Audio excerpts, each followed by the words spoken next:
अस्सलाम वालेकुम to all dear students of first year. कैसे हैं जी आप? ठीक ठाक हैं? उम्मीद करता हूँ आप लोग खैरियत से होंगे। रिजवान हाशमी आपके सामने मौजूद है जी। लेक्चर नंबर लेकर 16, ऑनलाइन लेक्चर नंबर 16। बच्चों रफ्त चल रहे हैं हमारे। लेक्चर नंबर 15 से स्टार्ट हुआ हमारा टेंसेस का तरीका और दौरानिया। लेक्चर नंबर 15, 16, 17 ये तीनों लिंकिंग वर्ब से के हवाले से चल रहे हैं। बच्चों अब तक जो मैं आपको काम करवा चुका हूँ लिंकिंग वर्ब के हवाले से, लेक्चर नंबर 15 में हमने स्टार्ट किया था, लेक्चर नंबर 14 में हमने स्टार्ट किया था अपना use of is am are. ठीक है जी। प्रेजेंट के अंदर जब हम किसी की खूबी या खामी को जाहिर करते हैं तो हम इज एम आर का इस्तेमाल करते थे। फिर हमने लेक्चर नंबर 15 में बात की यूज ऑफ वाज एंड वर की, यानी कि पास्ट के अंदर किसी की खूबी या खामी को जाहिर किया जाएगा तो वाज और वर का इस्तेमाल किया जाएगा।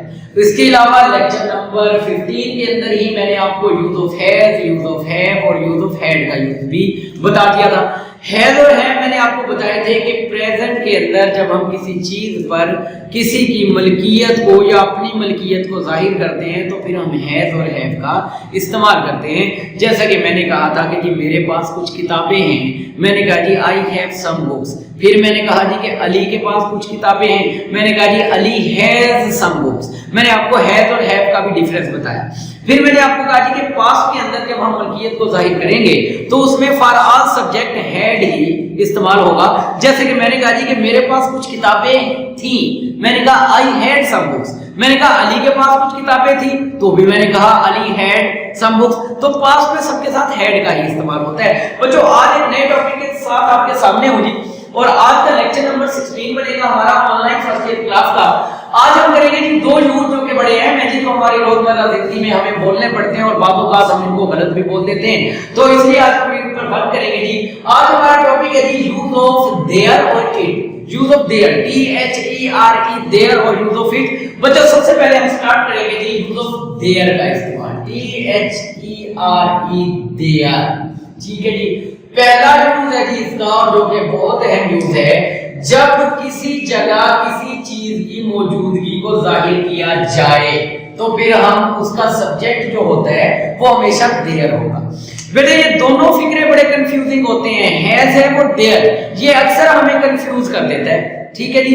थोड़ी सी स्लाइड सी चेंज होती है इसके अंदर जो हमने रखनी है अपने ध्यान में। फिक्रा था जी पिछला, मैंने कहा था जी कि मेरे पास कुछ किताबें हैं, मैंने कहा आई हैव सम बुक्स।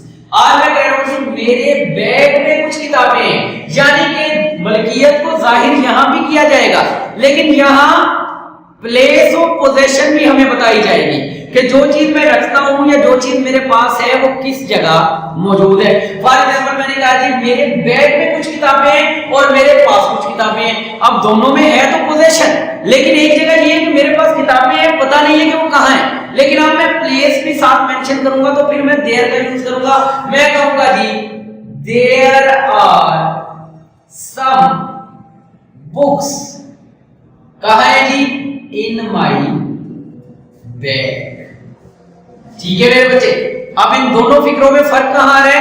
एक जगह सिर्फ पोजेशन को जाहिर किया गया और एक जगह प्लेस ऑफ पोजेशन को भी जाहिर किया गया। मैंने कहा मेरे पास कुछ किताबें हैं, मैंने कहा आई हैव सम बुक्स। फिर मैंने कहा जी मेरे बैग में कुछ किताबें हैं, तो मैं कहूंगा जी there are some books in my bag. ठीक है जी। फॉर एग्जांपल हम एक और फिक्रा लेते हैं। हम कहते हैं जी मेरे घर में 4 कमरे हैं, मेरे घर में 4 कमरे हैं, तो मैं कहूंगा जी there are 4 rooms in my house. ठीक है जी। फिर मैं कहता हूं जी मेरा घर 4 कमरे रखता है, मेरा घर 4 कमरे रखता है, तो मैं कहूंगा जी माय हाउस हैज 4 रूम्स। मेरे घर में 4 कमरे और मेरा घर रखता है, दोनों में स्लाइड सा चेंज आएगा। तो फिर एक जगह हैज का इस्तेमाल और दूसरी जगह देयर का इस्तेमाल आएगा। फॉर एग्जांपल मैं आपको भेजता हूं किसी बच्चे को छत पे, मैं कहता हूं यार जरा देख कर आओ छत पे कौन है। आप ऊपर गए, आपने कहा जी छत पे कोई नहीं है, तो आप क्या कहोगे आगे? छत पर कोई नहीं है, आप कहोगे there is no one on the roof. फिर मैं कहता हूं यार जरा गिनो कमरे में कुर्सियां कितनी पड़ी हैं, आप कहते हो जी 1 2 3 4 5 6 7 8 9 10। आप कहते हो जी कमरे में 10 कुर्सियां हैं, तो आप कहेंगे there are 10 chairs in the room. ठीक है। इसी तरह पास में होगा, मेरे बैग में कुछ किताबें हैं, there are some books in my bag. मेरे बैग में कुछ किताबें थी, तो फिर देयर आर नहीं बल्कि देयर वर हो जाएगा, there were some books in my where, ठीक है जी। तो ये यूज था हमारा आज का देयर का बच्चों, कि किसी जगह किसी चीज की मौजूदगी को जाहिर किया जाएगा, होगी यहाँ भी पोजेशन ही, लेकिन प्लेस ऑफ पोजेशन भी हमें बता दी जाएगी, ठीक है बच्चों। अगला फेज लेंगे आज के इस लेक्चर का, जो कि है यूज ऑफ इट। इट का इस्तेमाल जी बच्चों, इट का पहला इस्तेमाल हो रहा है जब वक्त सुबह, दोपहर, शाम या रात को जाहिर करना है, तो हमारा सब्जेक्ट हमेशा इट होना चाहिए। फॉर एग्जांपल मैं कहता हूं जी सुबह का वक्त हो गया है या सुबह हो गई है, तो मैं कहूंगा जी इट इज मॉर्निंग टाइम। फिर मैं कहता हूं जी 8 बज गए हैं, इट इज 8 o'clock। सुबह हो गई थी, इट वाज मॉर्निंग। सुबह हो गई है, इट इज मॉर्निंग। 8 बज गए हैं, इट इज 8 o'clock। 8 बज गए थे, इट वाज 8 o'clock। आधी रात का वक्त है, इट इज मिडनाइट। आधी रात का वक्त था, इट वाज मिडनाइट, ठीक है जी। जैसे वक्त को जाहिर करना है जी सुबह, दोपहर, शाम, रात के साथ। बेटे अगला यूज है इट का मौसमी हालात को जाहिर जब भी करना है ना जी, मौसम को, वेदर कंडीशनिंग को जब भी जाहिर करना है, तो सब्जेक्ट हमेशा इट होगा। फॉर एग्जांपल मैं कहता हूं जी आज सर्दी है, इट इज कूल टुडे। कल सर्दी थी, it was cool that day या यस्टरडे। बारिश हो रही है, इट इज रेनिंग। बारिश हो रही थी, इट वाज रेनिंग। ओले पड़ रहे हैं जी, इट इज हेलिंग। ओले पड़ रहे थे, इट वाज हेलिंग। आज मौसम पर आलूद है, इट इज क्लाउडी टुडे। कल मौसम पर आलूद था, इट वाज क्लाउडी यस्टरडे।